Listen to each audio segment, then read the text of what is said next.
Live look at Kill Devil Hills, where 6 to 12-foot waves are rolling into the beach homes, all thanks to Hurricane Sandy. Well, one of the biggest storms of our lifetimes is unfolding right now. Hello, and thanks for joining us for this extended edition of Weather Center Live. I'm Ryan Goswick. Our team of veteran meteorologists have been calling this storm extraordinary and unprecedented. Here's the latest. The National Hurricane Service predicts hurricane-force winds will strike the East Coast from Virginia all the way up to Massachusetts. There's late word that the storm surge is nearing 3 feet right now at Battery Park City in New York City. And the next advisory from the National Hurricane Center will come about 2 hours from now. We'll be awaiting that just before 11 o'clock here on the East Coast.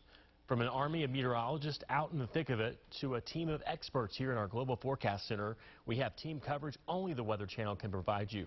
Let's get off with our hurricane specialists, Brian Norcross and Kelly Cass. All right, I'm actually here in the Global Forecast Center with Dr. Greg Postel, and by the way, we're talking about hundreds of thousands being evacuated, including possibly more than 360,000 people in Connecticut alone. So this is a significant storm. It's huge, and you know the center is actually a very long way from the coast. I mean, if you look at the latest advisory, the storm is a 75-mile-per-hour hurricane still with the pressure at 950 millibars. It's moving northeast at 50, but looking on this, that's where the center of the circulation is. It's 450 to 500 miles still south-southeast of New York City, and we are starting to see some significant impacts out this way. But let's look at the forecast cone from the National Hurricane Center, because there are some important points that we need to bring up. And one of them that we were just talking about earlier is obviously not to focus on the center of where Sandy's going to come ashore, because there is such a big storm. But let's notice this left turn here that is going to start probably later on tonight and early tomorrow morning. This is going to ultimately bring the center of Sandy on shore, we think, to the New Jersey coast. But because it is such a large system, it will have impacts hundreds of miles away from the center. But you were talking earlier that you might look at this and you think 60-mile-an-hour tropical storm. I think too many people focus on the category, and they think, well, we've handled higher categories before, plus we took New York City out of the path, so surely it can't be that bad. It will be that bad because this storm has such a huge expanse. I mean, it will cover so much geography, but also there will be wind gusts that far exceed 60 miles an hour, we think. The winds aloft, actually, with this are spinning very fast, just a couple thousand feet above the ground.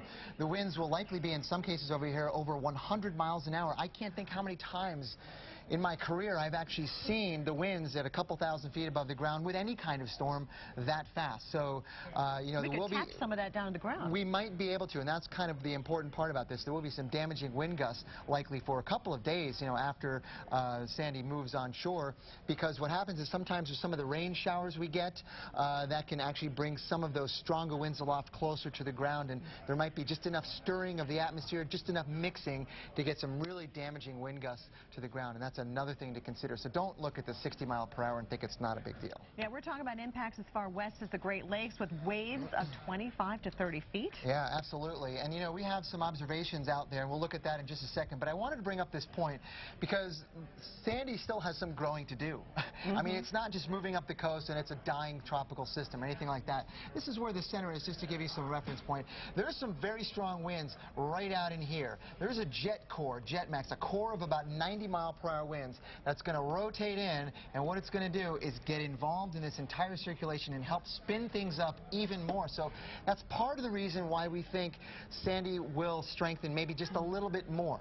So there's part of this whole dip in the jet stream piece that's going to come in and help energize it even some more than where it is right now. That's another hard thing for people to really grasp, because typically this time of the year the storms go north, they weaken, but not in this case. Not in this case, because it has so many different components working together. It's not just the tropical piece, it's the jet stream piece. So let's look at some observations here. Look at this. Virginia Beach, 35 sustained, gust to 48. There are going to be some significant flooding problems, if not already, on the south side of Cape Hatteras because of those strong north winds. So we're going to continue to see that over the next, probably the next 12 hours, and then the winds will turn out of the northwest. Let's just go through this really quickly. This is the wind forecast. These are the tropical storm force wind gusts in yellow and the hurricane force, tropical storm force sustained winds in yellow and the hurricane force wind gusts there, and move this forward into the coast on Monday, and then look at this tomorrow. It is still bad all the way through early next week. We have hurricane force wind gusts well inland. Long-lasting storm for sure. Right now, let's go back to Ryan in the studio. Ryan? Well, thanks, guys. Look at the latest right now on the dangerous waves we'll see in the Northeast. Storm tracker Jim Cantore talks about the storm surge expected in the New York area. Well, it's been a day of preparations, and for most New Yorkers, a day outside, because they know over the next 24 to 48 hours they may very well be inside due to the ferocious megastorm that is heading our way, unfortunately bringing with it a very high water rise. Let's check out this forecast here. Notice along the Jersey Shore we expect the storm surge component to come into the 4 to 8 foot range. Even on the north shore of Long Island, 6 to 11 feet. And that includes this area and through here, through the bay and the New York Harbor area. So we're expecting the water to rise 6 to 11 feet. And then on top of that, remember, you have the tides and you have the waves. So an even higher storm tide, if you will be forecast. Perhaps one of the highest that we have ever seen here. That's the forecast from the National Weather Service in New York City. Now that high tide time for the Battery, which is where I am, is going to be about 8:53 tomorrow night. The possibilities of having that water as high as my waist are high in this case, and that means we would certainly have to move on back. That means places like Lower Manhattan, where they've evacuated, Zone A, which is where we are, the subway system could be in some cases overtaken by water. So that is a huge concern here in New York, because really that is the key to getting New York City back online once this storm begins to slowly pull away during the day on Wednesday. So there's no timeline for that yet, but the key to getting the city back online is that subway system. Should it be underwater, it's going to take a little bit longer. Reporting from the Battery, I'm meteorologist Jim Cantore. Back to you. Thanks so much for that report, Jim Cantore there. Here's a look at just, wow, the impacts of the storm here on the East Coast. We're looking here at the Great Lakes, and you can see there from Lake Michigan all the way back around the state of Michigan, we're talking about those winds and those heights of the water is just very impressive. This is just showing how much of the country is being impacted by Sandy. Coast Guard Florida is brought to you by Viagra.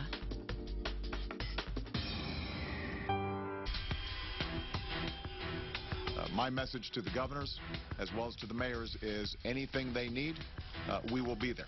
And we're going to cut through red tape. We're not going to get bogged down with a lot of rules. We want to make sure that we are anticipating and leaning forward into making sure that we've got the best possible response to what is going to be a big and messy system. And there, of course, President Obama talking about the government's plans to support the local governors impacted by Sandy. Several states declaring states of emergency. Now let's get an update on the preparations there in Narragansett, Rhode Island from meteorologist Eric Fisher. Sunday was a day for preparation here in Rhode Island, and it seems like a lot of people were out and about. Grocery stores don't have much left on the shelves. Our crew is driving around. 4 of the 5 gas stations they visited were out of gas. So obviously people have been out stocking up for this system. Monday will not be a day for travel as the winds really start to increase in the morning, a little after sunrise.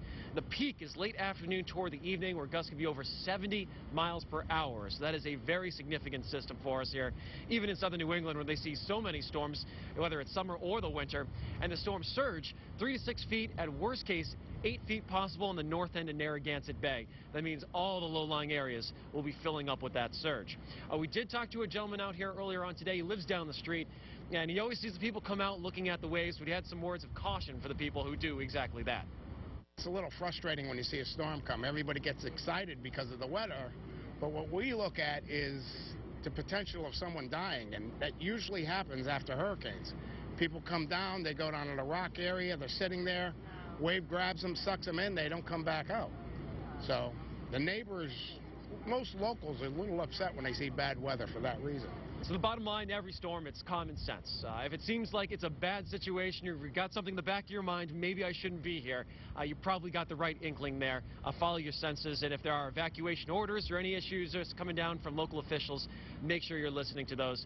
Monday is going to be a dangerous day here in the state of Rhode Island. We'll keep you updated from Narragansett. I'm meteorologist Eric Fisher. Back to you in the studio. All right, thanks so much, Eric. Obviously, technology will be an invaluable tool during and after Hurricane Sandy. That's right. Meteorologist Chris Warren shows us one app you need to have on your smartphone right now. A strong tropical storm or hurricane can churn up a lot of anxiety and confusion. Your home could be in the path of the storm, or your vacation plans could be threatened or ruined. That's when you turn to one of your most valuable assets for answers. what's with you all the time? I mean, really, it is your cell phone and your mobile device. The American Red Cross has a new hurricane app that promises to help you ride out the next storm. There's alerts that you can set for weather, alerts in various hurricane-prone areas, so you can get the watches, the warnings, the current conditions. There's a flashlight app on there. There's also an alarm. There are lists of supplies that you need, and there's preparedness information for what you need to know before, during, and after a hurricane. And while you may be the one directly impacted by the storm, Laura Howe says the app can also help reduce fear and uncertainty for your family and friends waiting to hear from you. There's another great feature that people should know about as well, and that's the I'm Safe feature. So you can go right into the app and touch the I'm Safe button. And the great thing about that is in doing that, you can send a message to your entire social network. You can send a message on Facebook, you can send a message on Twitter, through email or text to let other people know that you're out of harm's way and that you are indeed safe. To learn about the Red Cross Hurricane app, just go to weather.com/ready. I'm meteorologist Chris Warren, the Weather Channel. All right, and facing a potentially billion-dollar disaster, the American Red Cross will need all the help it can get. So if you want to make a $10 donation, just text the word Red Cross to 90999. That charge will appear on your next mobile phone bill. You can also donate at 1-800-RED-CROSS or redcross.org. I want to let you know about the potential of a power outage, and we've just updated this map here at our Global Forecast Center here at the Weather Channel. And Kelly, it's just amazing how now, if you look at this map, even in parts of North Georgia, eastern Tennessee, and back across the Ohio Valley, back to Chicago, and now Wisconsin, we're talking about possible power outages. And likely for New York City, Philadelphia, Washington, D.C., down to our, also around the North Carolina area. And this is significant because we're talking about tens of millions of people who may lose power, not just for hours, not just for days, but potentially for weeks, because it's going to take a while for the crews to get out there and just basically switch everything back on again. That's right. We want to keep you ahead of the storm, and if your home loses power, you can listen to the Weather Channel's live broadcast. It's being broadcast this evening on both Sirius and XM satellite radio stations. That's right. Stay with us. The Weather Channel is Hurricane Central. We're here with you all day and all night with expert analysis you won't find anywhere else. We'll be right back.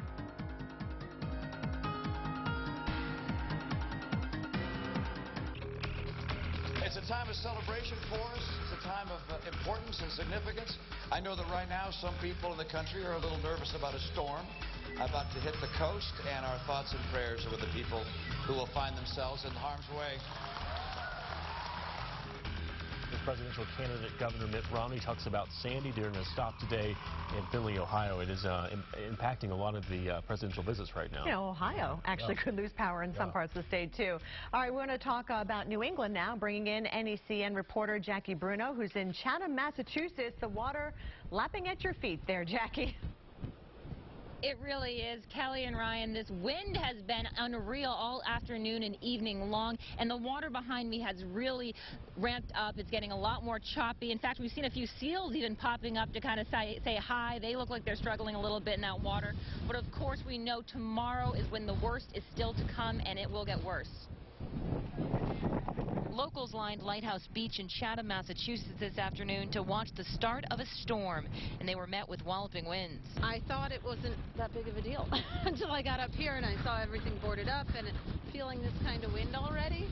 I think it's going to be bigger than some of us are realizing. By 3 o'clock on Monday, wind gusts could exceed 70 miles per hour, causing coastal flooding, tree damage, and potentially power outages.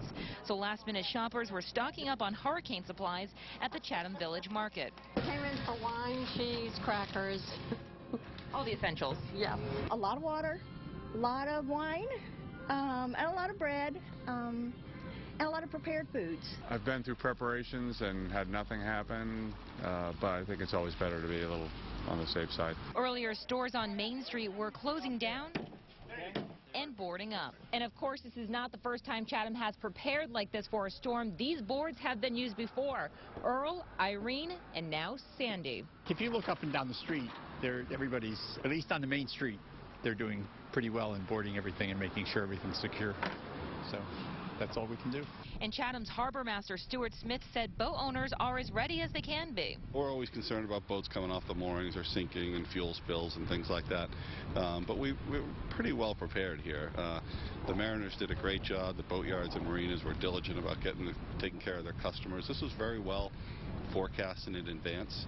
And now that preparations have been made, all the Cape can do is watch and wait for whatever Sandy throws their way. And by tomorrow, they're saying that the water behind us could actually come up over this barrier and start to flood some of this parking lot. We're expecting coastal flooding, power outages, a lot of real problems, kind of like what we saw in Irene, but here the wind is going to be the problem more than the water. But we will continue following this, of course. And if you have any emergency problems here in Massachusetts, you can always call 211 for more information about shelters and other emergency services. Back over to you, Kelly and Ryan. Right now, live in Chatham, I'm Jackie Bruno. Jackie, thank you so much for that report there in Massachusetts. You know, Kelly, we have a wintry side to this storm as well. Just take a look at what we're expecting as far as some of the snowfall totals across the Appalachians. We're talking about all the way from North Carolina, Tennessee, up into West Virginia and across western areas of Pennsylvania. And now you'll notice extending back over into southern Ohio, even up to an inch of snow expected here. I saw a trace of snow already reported on top of Beech Mountain there in North Carolina. And we're talking about winter storm warnings and even blizzard warnings in effect for some of these areas. Look at the white. That indicates winter storm warnings. Several counties along the Tennessee-North Carolina border. And in the orange, that is where it gets downright dangerous. We're talking blizzard conditions. You know, winds are going to be gusting well over 30 miles per hour, and that's going to blow that snow around. Keep in mind it's a heavy wet snow, so we could be looking at some power outages. Some of the trees still have their leaves on them, and unfortunately, some officials here are talking about the potential for some roof collapses with that kind of snow. We're talking about that much weight on there. Also, if you're traveling tomorrow by air, keep in mind that over 7,500 flights have now been canceled. This is a look at Flight Tracker right now around the greater New York City area. We still have a few flights there, but we've noticed as we've been checking this, Kelly, the last couple of hours, we've had less and less activity, of course, taking place. And no airport closures officially at this time, but you don't even want to bother heading to the airport since we've had so many cancellations. All right, Kill Devil Hills. This is an area in eastern North Carolina. We've been experiencing 6 to 12-foot waves. This is a live look at the wave action there. You know, we've been getting reports as rolling, as you can see here on the screen, into the beach homes there on the beach, all thanks to Hurricane Sandy. And again, those winds up around 55 miles per hour is the top one that we've had there around the Cape Hatteras area as well. Unfortunately, there will be a lot of beach erosion at some of those beautiful beaches there, and you can see the flood concern that we have too, from eastern Ohio all the way through New England, down through Maryland, Washington, D.C. on flood alert as well. We're talking not just storm surge from the ocean itself, but you know, some of these rivers like the Hudson River may do a little flooding as well, and lots of rainfall, several inches in some locations. And keep in mind, this is a storm we'll be dealing with throughout the upcoming week, not just the next couple of days, all the way through Thursday and Friday. We are with you here on the Weather. Here's a live look at New York City, where right now all subway, commuter railway, as well as bus service has now ended. New York Governor Andrew Cuomo ordered that the MTA to suspend service starting at 7 p.m. Eastern ahead of Hurricane Sandy's impacts. Also, all New York City public schools will be closed tomorrow. And looking live now at Philly and Boston, same scenario here. Tens of thousands of students in both school systems will be off tomorrow. Philadelphia and Boston public schools have both canceled classes due to Hurricane Sandy. What's one of the biggest storms of our lifetimes is unfolding right now. Hello and thanks for joining us for this extended edition of Weather Center Live. I'm Ryan Goswick. Our team of veteran meteorologists have been calling this storm extraordinary and unprecedented, and for a good reason. Here's the latest. We're told evacuations may affect more than 360,000 people just in the state of Connecticut. President Obama signs emergency declarations in New York, Massachusetts, Maryland, and now Washington, D.C. And utility companies are preparing for massive power outages that could affect millions of people on the East Coast. Well, from an army of meteorologists out in the thick of it to a team of experts here at our Global Forecast Center, we have team coverage you can only find right here on the Weather Channel. Let's get off with our hurricane specialists, Dr. Greg Postel and Kelly Cass in the Global Forecast Center. Guys? Hey, Ryan, of course, a new advisory will be coming in at 11 o'clock Eastern time from the National Hurricane Center, but already we're seeing some of the impacts being reported up and down the East Coast, courtesy of Hurricane Sandy.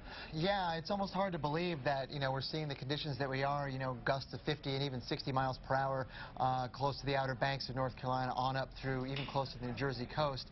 With the storm so far offshore, I mean, really, it's about 500 miles away south-southeast of New York City. That's where the center of Sandy is. And you were just mentioning we are seeing significant impacts, a lot of rain here and some very gusty winds, particularly along the coast already.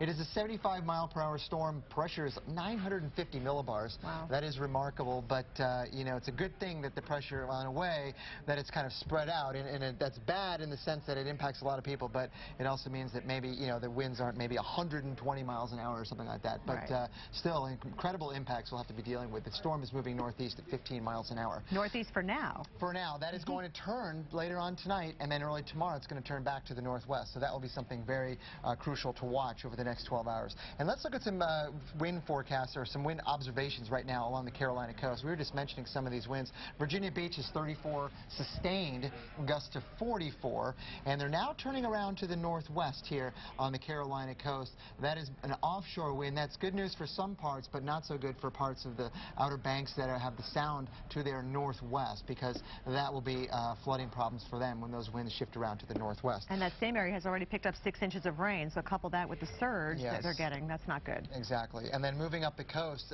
there are some strong winds out here. In fact, we do have reported sustained Ambrose Buoy, about 20 or 30 miles offshore, had a sustained tropical storm force wind as well. And so we're seeing tropical storm force sustained winds here offshore of New Jersey and Long Island, and those will be only moving toward the coast. We already have gusts to almost 40 miles an hour here right now in Atlantic City. All right, how about the models? They still in agreement about the timing of this thing? Remarkably so. That's one of the things that we've been watching, over the last couple of days, and how consistent they've really been. I mean, relatively speaking, sometimes they're all over the place, but with this storm, they've been on. Yeah. And what we're watching right now is the storm by 6 a.m. tomorrow morning should be about 300 miles east of Norfolk, Virginia, with strong gusty winds there. But then during the day, it's going to take that westward turn and likely go the center right over the New Jersey coast. But again, very gusty winds and heavy rain spread out over hundreds of miles from the center. All right, it's a serious situation, that's for sure. Ryan, back to you. Well, thanks, guys. Mike Seidel talks to residents in Point Pleasant, New Jersey, as they were getting ready for Sandy. Tonight, the Jersey Shore faces yet another high tide, this one higher than this morning's. In fact, this evening, the water is already up to the boardwalk, nearly as high as during Hurricane Irene. Sunday, everyone spent the day getting ready, getting out of town ahead of this hybrid monster that will likely rearrange this coastline. Glenn Brown believes he's seen this all before. He's getting his Point Pleasant beach shop ready for the storm. He saw Irene firsthand and got through it. Sandy's potential for a higher storm surge makes him very nervous. That's the real thing I'm concerned about, is the water pushing up from the bay and really everything converging a little more than Irene did last year. Ken Fellows has lived here for 22 years and says he has nothing to compare this to. Fellows says that he's stocked up and ready for Sandy. He has no plans to leave his home. I'm really not a stubborn person, but you kind of look at it, you try and get the best idea of what you're going to do and analyze it, and then you just, you go from there. Residents line the local gas stations today, filling tanks and gas cans, preparing to run their generators if needed. Friday, it's bumper to bumper all day. Saturday, cans all day. And today, same thing, cans in, bottles. Police spent the early part of the day knocking on doors and letting residents know they might want to leave. They left reminders for those who didn't answer the door. It just has all the information they need to know.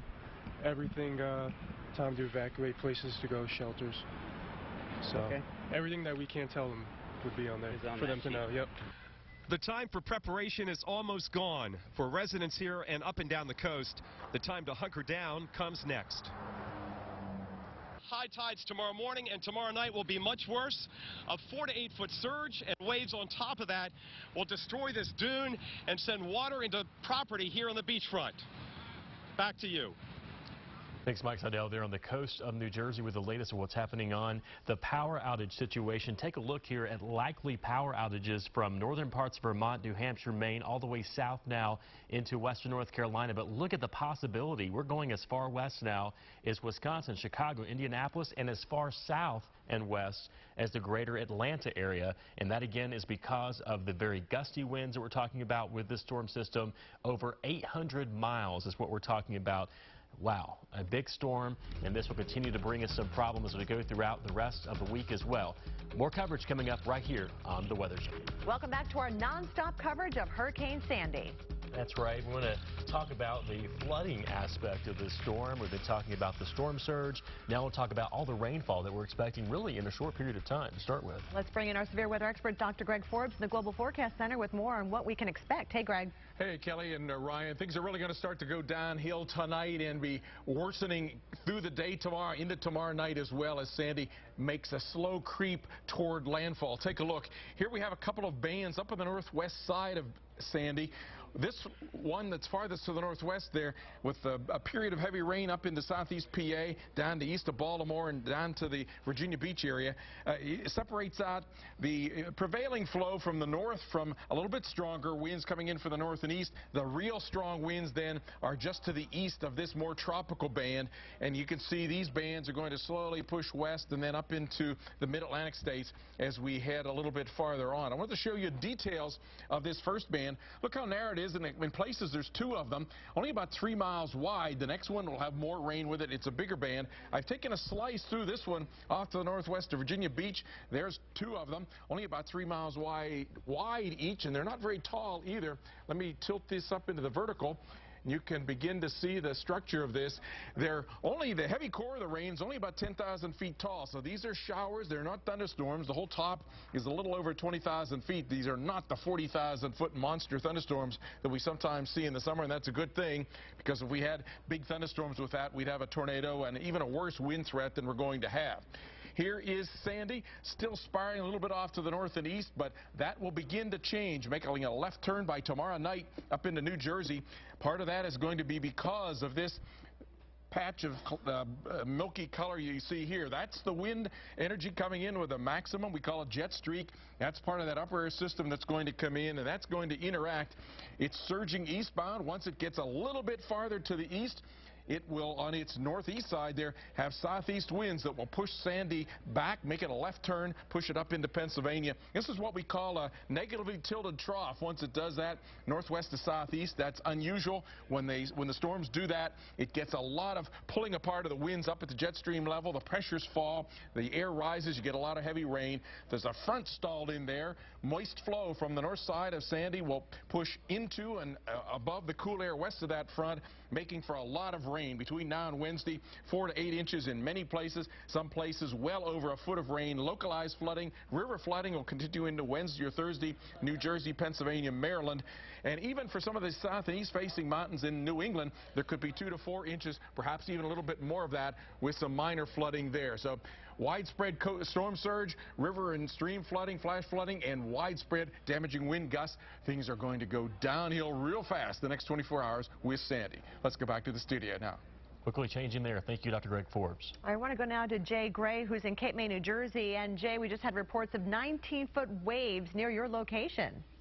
Yeah. Yeah, Ryan, Kelly, good to talk to you again. And that's what we're hearing as well. Just to the south of here off the coast of Delaware, we're seeing those waves crest at 19 feet. Not good news for this area. As Dr. Forbes talked about, conditions taking a turn for the worse. And a lot of the worst of those conditions will be here along the New Jersey shoreline. Look, let's take a look at the radar, and we can see exactly what is headed this way. Strong bands of rain now moving from the south and even creeping over into Philadelphia.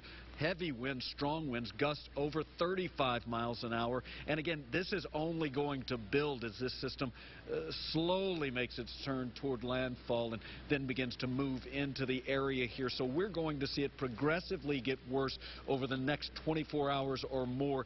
And that means that the wind's going to pick up, obviously, but there's that driving rain that's going to linger for at least a full day. And these communities really can't take that much water, as you well know. And that's why so many people have moved to higher ground here or into shelters just outside of the strike zone. The good news is it looked like Sunday was moving day. in a lot of these coastal communities. A lot of people gathering what they can and getting out to higher ground, and those that aren't, battening down the hatches, boarding things up and making sure that they're safe and prepared to stay without power for a week or even longer. So Ryan, Kelly, now's the time to really lock it down and get ready to see what Sandy's going to do.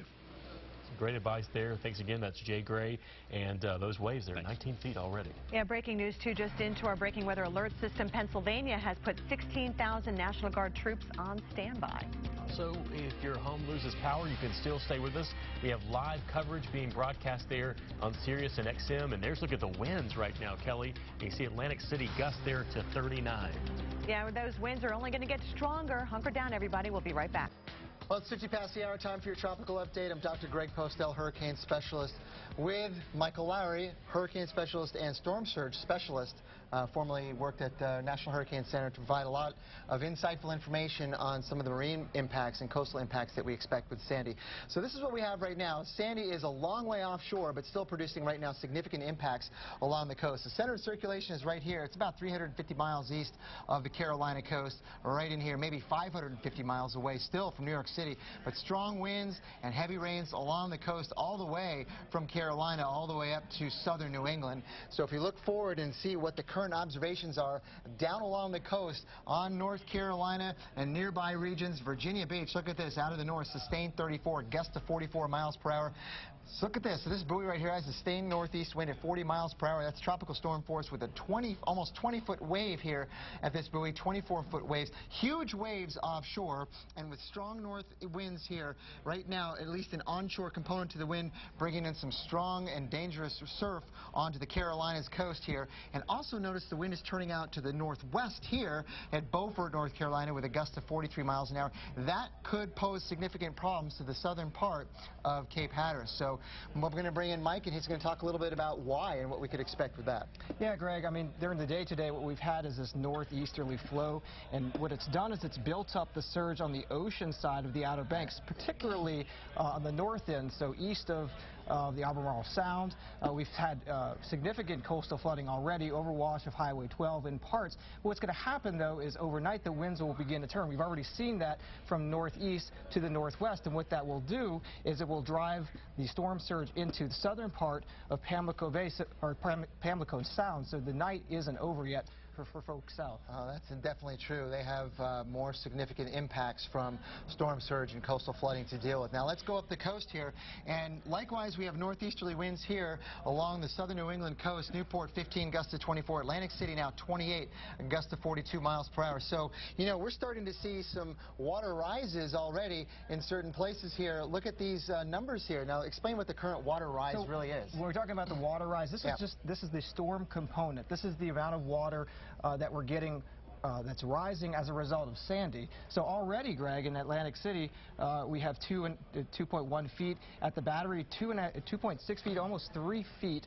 of storm surge just due from Sandy, which is well off to the south and east. Yeah, it's a long way away, and we're already seeing significant impacts. Now, look, going back to Irene, and looking at some of the water rises associated with it, we're seeing that Sandy is already more than halfway to the amounts that Irene brought on. So let's have a look at that. In fact, in Atlantic City, we were seeing the current water rise in Atlantic City is 2.1 feet, already rivaling that we saw during Irene. But, Greg, it's important to point out that these are two very different tracks. Irene went northeast, moved right over New York City. This storm is forecast to go into the Jersey Shore toward the west, so a very different track, which will have different impacts in the storm surge. That's exactly right. And in fact, storm surge forecast for Sandy is ominous. Right. You see these numbers and you think this is definitely higher than what we saw with throughout the day today, we've talked about the potential of this coming in at an astronomically high tide. When we have this storm surge forecast, what we're talking about is 6 to 11 feet of possible storm surge. What we have to do, though, is we have to bake in this high tide. It's included in the surge forecast. So we say 6 to 11 feet. That's 6 to 11 feet of water above your toes if you're standing along the shoreline. Greg, that is a significant amount of water. Yeah, and that's Island Sound. Can't forget about New Jersey either. Look at these 4 to 8 foot storm surge forecasts as well. And then farther to the southern part of New England here, coastal Cape Cod or coastal Massachusetts there, and Rhode Island 3 to 6 feet as well. Yeah, so what's going to happen during the day tomorrow is the winds will shift and they'll begin to drive water into Long Island Sound. At the same time, you'll have water building up into New York Harbor. This confluence of water from both directions will really increase the surge threat in Raritan Bay and in parts of New York City, potentially. That's right. So let's look at the forecast track. That really hasn't changed. The Hurricane Center has done a really, really great job in forecasting the track of Sandy. The models have been in reasonably good agreement early on. Now they're all clustered on this idea that we're going to see Sandy move basically now north, we think, overnight tonight, and then take that left or westward turn very early tomorrow morning. And then the center, we think, is going to likely cross the New Jersey coast, probably somewhere in central or southern New Jersey. But again, the extent of the storm is going to spread the effects over such a wide area. We were looking at storm surge all up and down the coast from southern New England down to North Carolina, and then the winds will be spread out over a very large distance. If you want to break down one of these cities, we have one of them for you here. Washington, D.C. This is what you can expect in Washington, D.C. Tomorrow, we'll see increasing winds gusting to 50 miles per hour with heavy rain. Gusts to 60 tomorrow night. That'll be the worst condition. And then on Tuesday, gusts to 50, rain heavy, and then the... Take a look at this video coming in from AS Lewis 71 from Virginia Beach, showing the wind and the waves and the flooding taking place here along the boardwalk. Just one of the many sights that we're seeing from Sandy. Well, one of the biggest storms of our lifetimes is unfolding right now. Hello, and thanks for joining us for this extended edition of Weather Center Live. I'm Ryan Goswick. Our team of veteran meteorologists have been calling this storm extraordinary and unprecedented. Well, here's the latest. The state of Pennsylvania has put 16,000 National Guard troops on alert. We have 19-foot waves are being reported off the coast of Delaware, and schools are turning into emergency shelters for tens of thousands of people in New York City. Well, from an army of meteorologists out in the thick of it to a team of experts in the Global Forecast Center, we have team coverage only the Weather Channel can bring you. Let's kick it off with our hurricane specialists, Dr. Greg Postel, along with Kelly Cass in the Global Forecast Center. Hey, guys. Hey there, Ryan. Thanks so much. Of course, the next advisory from the National Hurricane Center coming out in the next hour at 11 o'clock Eastern Time. But in the meantime, we're already starting to see some of the reports coming in as far as wave action, a little bit of coastal flooding happening, and that rise as well. Yeah, I mean, the impacts are being felt right now, and they have been, since yesterday and even before. So this is a very huge storm, and that's one of the reasons why we're seeing the effects so far away from where the center is. The center being well out over the water here, about 350 miles east of Cape Hatteras, over 550 miles southeast of New York City. But we're still seeing a lot of heavy rain and gusty winds along the coast in this region. Right now, the maximum sustained winds estimated are about 75 miles per hour. Northeast, that's its movement right now, but it will turn toward the north probably later on tonight, and then northwest very certainly, almost certainly tomorrow. So that will likely bring the center onshore into New Jersey, we think, later on Monday. That would be tomorrow. So what we're going to see now, eventually we're going to see this storm even grow in size further and likely strengthen some more, in part. Now, this is going to sound strange because we're talking about a hurricane, but in part due to more jet stream wind energy coming in aloft. Now, you might think, well... Usually that kills a hurricane. Right, right. But this is one of those, very odd situations and unique situations with this particular event that the jet stream is actually going to come and help or intensify Sandy. So what we're watching right now is a very strong batch of winds here. There's a jet stream, a jet maximum, a core of strong winds at about 90 miles an hour. That is going to come around the base of this and actually flow out over Sandy atop of it and lower the pressure even just a little bit more. So that is part of the thinking why the Hurricane Center has the pressure coming down and this wind speed coming up a little bit. So this is the forecast track from the Hurricane Center, again moving toward the northwest tomorrow. 80 mile per hour Cat 1. That's the strengthening, a few miles per hour, but still that is enough. It is already a significant and dangerous storm as it is, and so it's going to likely move the center, that is, across the New Jersey coast later on tomorrow and then move northeastward to there. But again, don't focus on the center because very strong winds, heavy rains, and widespread power outages spread over hundreds of miles. So let's look at the wind forecast. This area shaded in yellow is the sustained tropical storm force winds. And here's the timestamp we have on it. Tomorrow noon, hurricane force wind gusts will likely encroach on the coast here in Delaware, Maryland, and the Jersey Shore. And then there will be a pretty broad region of hurricane force wind gusts that move inland over New Jersey, Long Island, and adjacent portions of Delaware and Pennsylvania. This is tropical storm force sustained winds. Look at how large that is. I cannot overemphasize how widespread. Is that when the worst of surge is going to be at the same time that's happening? Yeah, and it's going to be right just to the north of where the center comes on shore, and then just as the center moves inland, there will be a strong south wind that comes on to southern parts of New England and Long Island as well. So, you know, just after the center makes landfall, there may be the highest water reports in this region. And then as we move forward from there, still the hurricane force wind gusts continue all the way through Tuesday night with still a very large area of tropical storm force wind gusts.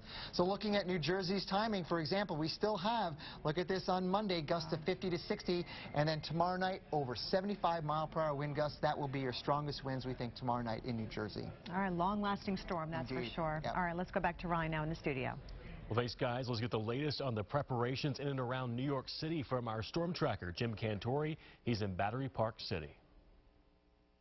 Good evening, everyone, from a cold, windy, chilly night here in the lower part of Manhattan. This is Battery Park City, and it's only going to get colder and wetter, especially over the next 24 hours when the worst of this storm, and even the center of this storm, comes within 100 miles of New York City. That's the current forecast projection. Right now, it's still over 500 miles away and continuing to pull on to the north, and already we've had gusts to 26 miles per hour and occasional spits of rain. Like I said, it's only going to get worse. Let me talk about what we've seen today, certainly in and around New York City. At 11 a.m., there was a mandatory evacuation issued by the mayor of New York saying, look, in Zone A, we are fearing the worst with surge and water rise. We need you to evacuate. That's 375,000 people, and it didn't take long for people to make those last-minute preparations at the store. Check us out. People literally clearing entire shelves of water, bread, batteries, and flashlights, knowing that the potential is very high to lose water. Well, that completion of mandatory evacuation is hopefully done by tonight. That's what the mayor had asked. And it's almost eerie to turn around and look at the harbor here in the bay and not see any movement of any kind of vehicles whatsoever. Water traffic will be shut down, as will the mass transit. That is already underway. So some 8.5 million people per day that find their way in and around New York City via this mass transit system will not be able to do so. Let's take a look at a timeline and what we expect for New York City. Again, tomorrow morning, things will be going downhill. We expect windy conditions, tropical storm force gusts. We expect rain to move in periods, not a steady rain, but that'll be quickly picking up as we go on through the day. And certainly tomorrow night at this time, that's when the worst of it will be. The gusts will be over 70 miles per hour. At the time of high tide, 8:53 p.m., the battery may be at its highest point ever in terms of storm tide. That's the statement from the National Weather Service in New York City. Tomorrow night, things begin to wind down as we go toward the morning hours, and then all day Tuesday, we expect more rain, more squally weather, and more gusts to 60 miles per hour. The best thing to do if you're in New York City, shelter in place. It's a long period to do that, but that's the best way to stay out of harm's way. Reporting from the back. Jim Cantori there in New York. I want to take you live to the nation's capital. And here, Metro service is closed tomorrow. Federal offices closed as well as schools.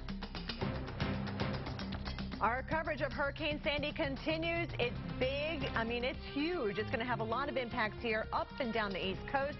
Millions of people are expected to lose their power. And then you've got the snow affecting the Appalachians. We're talking about feet of snow. We're talking about anywhere from maybe 2 to 3 feet here across the mountains of West Virginia. Snow as far south as eastern Tennessee and western North Carolina as well. And notice this is by Wednesday, Kelly. We're talking about for quite a few days we're going to be dealing with this storm. Specifically now for New York City and what you can expect, winds gusting better than 60 miles per hour as you start off your Monday. Significant water rise is expected here, and that rain will be heavy at times. Several inches are expected between now and Tuesday. Again, that rain is going to continue to be very heavy Monday night. This is when you could see winds gusting better than 70, and the winds will slowly come down on Tuesday, but still heavy rain around and very windy conditions. Our nonstop coverage of Sandy continues now with meteorologist Reynolds Wolf in Mystic, Connecticut tonight. Well, the view right now is certainly a dark one. We've got some clouds out there, but believe it or not, we've seen a few glints of moonshine, a full moon, mind you, which will play a big factor in the potential flooding that we might see here throughout Mystic and through much of the region. We expect the water to really pile up as it makes its way around Long Island, and certainly as it moves back to the harbor, where the water may get up to 4 feet in some locations. Very high for a lot of the buildings around here. That, coupled with the wind, could cause all kinds of problems in this harbor and throughout the region. You know, earlier today, we have some video to share with you. Let's take that video now, and you can see plain as day people in the harbor doing all they can to prepare these beautiful masted ships, keep them safe and sound as the winds and the water comes flying in.